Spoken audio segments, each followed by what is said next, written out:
Naturally, Joey Costello was not at soccer practice or at school. I expected to hear something about Mike over the loudspeaker, but the only announcement they read was about reduced tickets to a carnival that's coming to Tangerine. No pray for Mike Costello or pray for Joey Costello. Miss Alvarez, though, wrote his address on the chalkboard and urged everyone who knows Joey to send a card to the family. A couple of guys at soccer practice were talking about the accident. They said that the principal of the high school, Mr. Bridges, husband of my language arts teacher, read an announcement. Mr. Bridges said the student council planned to do something special to honor Mike's memory. He didn't say what that something special was. It obviously wasn't canceling football practice. Mom and Dad are at each other's throats arguing about all of this. The football practice, the lightning, the kind of place we live in now. Mom is determined to call the parents of each and every football player, get them together, and have them refuse to send their sons to any more afternoon practices. Dad, apparently, is arguing the other side. Coach Warner now refers to Dad as one of his football fathers. Dad likes this, and I think he's afraid of doing anything that might mess up his status. Mom's reply was something like, "Dead boys don't kick footballs." Soccer practice was a colossal drag. We spent most of the time playing a pointless and goalless scrimmage game, the 6th and 7th graders versus the 8th graders. I hate games like that. The ball never gets near the goal. Two teams full of clueless toe stubbers kept kicking it back and forth at each other, never getting 20 yards past either side of midfield. The kid in the gray sweatshirt played goal for the 8th graders. He had a shutout going too. It's obvious to me that there are only a handful of real players on this team. Our side had Tommy and me. Their side had Gino and a couple of big guys playing fullback. Everybody else who got the ball just kicked it away in a panic. We have absolutely nobody at midfield. That's why the pointless, toe-stubbing battle continued to rage. There's no in-between on this team. We've got two great strikers in Tommy and Gino, one great goaltender in me, and a freezer full of dog meat. Maybe when Tommy and Gino get together on the front line, they can feed off each other. I sure hope so. While I was standing there in the goal, waiting for something to happen, my mind started to wander. I started thinking about Joey and what he must be going through. I wondered what I would be like in Joey's place.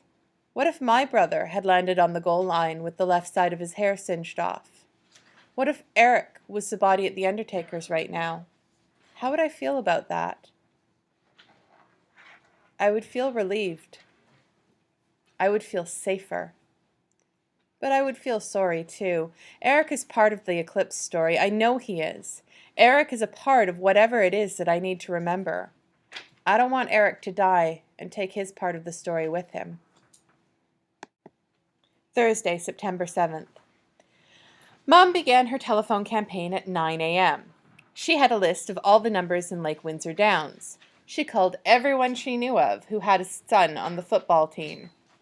After a few hours of this, she was interrupted by a call from Dad. The principal of Lake Windsor High School, Mr. Bridges, had called him. Mr. Bridges told Dad that he was getting complaints from parents about the afternoon football practices. Dad and Mr. Bridges arranged to have a meeting at our house tonight with Coach Warner and anyone else who wanted to come. Mom acted surprised, hung up, and then returned to her list and called back everyone who had expressed interest. She asked them all to meet at our house at 7:45. After dinner, I helped Mom arrange couches and extra chairs in the great room. Eric went out with Arthur. For a while, I could hear them racing up and down the perimeter road in the mud. Then they were gone. By 7:55, 12 parents had arrived. They sat in the great room with Dad and made small talk about the Japanese fish in our lake. Stuff like, are the koi disappearing from the lake? Are they dying? Is someone fishing in the lake at night? Could there be an alligator eating the koi? Mom answered the door at 8:05 to Mr. Bridges, a short round man in a blue suit, and Coach Warner, who was wearing a Lake Windsor high pullover. Mom showed them to a pair of chairs next to the fireplace, facing the crowd.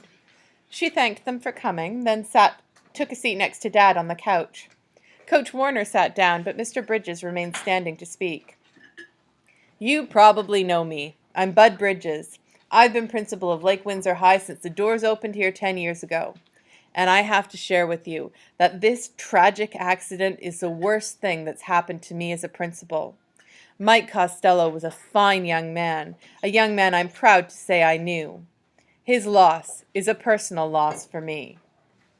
Let's make sure he's the last one that we lose. Everyone in the room looked at Mum, who had startled them with this interruption. Mr. Bridges recovered quickly. Amen to that. I met with the student council officers today.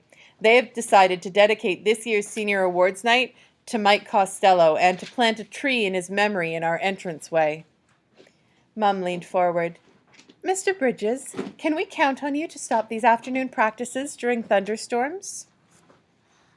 Mr. Bridges looked over at Coach Warner. I've discussed this with the coach, and I'll let him address that. Mr. Bridges sat down, but Coach Warner did not get up. He spoke quietly from his chair, directly to Mum. Ma'am, I also took Mike Costello's death personally. I knew Mike well. I knew him as a football player and as a leader. I know that Mike was dedicated to this team and would not want to see it destroyed because of a tragic accident. The coach cleared his throat. And that's really what you're talking about, ma'am, the destruction of this team. There really is no other time to practice, so we would be the team that did not practice. There are some boys who play for me, boys like Antoine Thomas, who are counting on football, and on this football season in particular, to get them into college. College is not going to happen for some of them without football. That's just a hard fact. I know some of you have the means to send your kids to college anyway. I'm just saying that not everybody is in that situation. Mum remained hunched over. We're not saying don't practice. We're saying don't practice when lightning might strike and kill a player. Ma'am, there has never been another boy injured by lightning in our program, and we've been practicing in the same place at the same time for 10 years now. It was an accident, a tragic accident. Somebody gets killed in their car out on the highway. It's tragic, and we mourn the loss of that person, but we don't stop all traffic from ever using the highway again. We don't close it down. We recognize it as an accident. Mum sat upright. She pulled a small black notebook out of her pocket. Coach Warner, you may be interested in this information. This is from the Tangerine Times, August 1st. Tangerine County is the lightning strike capital of the United States. More people are killed by lightning in Tangerine County per year than in any other county in America. That's not any other county in Florida, Coach. That's any other county in America. And there have indeed been other football players killed. One at Tangerine High and one at St. Anthony's High. A cross-country runner was killed 2 years ago by lightning. A sophomore from Lake Windsor High was killed stepping off of her school bus last year. Being struck by lightning is one of the top causes of accidental death in this area. Coach Warner looked down like he was thinking. When he looked back up at Mum, he seemed to have made up his mind. Ma'am, if you decide to remove your son from the football program based on that information, I will understand. He can turn in his playbook and uniform to me or to one of my assistant coaches. I looked at Dad, sitting back on the couch next to Mum. His whole body was stiff, rigid, like he was dead. What would he do? Would he publicly take Coach Warner's side against Mom? Or would he defend her and anger Eric's coach? I would not find out the answer to these questions because it was Mom who spoke up. She was not ready to give up either. Mom was not ready to pull the plug on the Eric Fisher football dream that drove our lives. Why can't you hold your practices in the morning for the safety of all? I understand that these boys and you coaches and we parents are all dedicated. We can dedicate ourselves to getting the boys to the football field at 6:30. That way they can practice for an hour, take showers, and be ready for class at 8. Coach Warner replied slowly, Man, I can't ask these players and their parents to give up their sleep, to disrupt their lives, to come out to practice football at 6:30. He paused to collect his thoughts. We have kids who can only get to school by bus. Those kids could no longer make practice. Again, this is about doing the right thing for everybody involved. Not all of my players have parents at home with cars who don't need to be at work themselves by 6:30 in the morning. Mum was angry now. She pointed her black notebook at him. You seem to want to make this a rich versus poor or a have versus have-not issue, don't you? But a bolt of lightning is not aware of a kid's income before it hits him. That's what we're talking about here, if you'd care to listen. We're talking about kids placed in harm's way every day because of when you schedule your practice. Coach Warner looked down again. He wasn't going to budge. Mr. Bridges was looking more and more nervous. Arthur Bauer's father said to no one in particular, "It's the same thing with soldiers. They got to train in all kinds of weather, so they'll be ready for anything." A long and tense silence followed. It was broken when a large man, larger than Coach Warner, stood up. He had a reddish-gray crew cut and a big head and neck like a football player's. When he spoke, though, it was with a surprisingly high voice. "I'm Bill Donnelly. My son Terry and I live at 6200 Kew Gardens Drive. Some of you may know my house, or know about it. It's the one that's been struck by lightning 3 times. Each time, it was about 4 o'clock in the afternoon.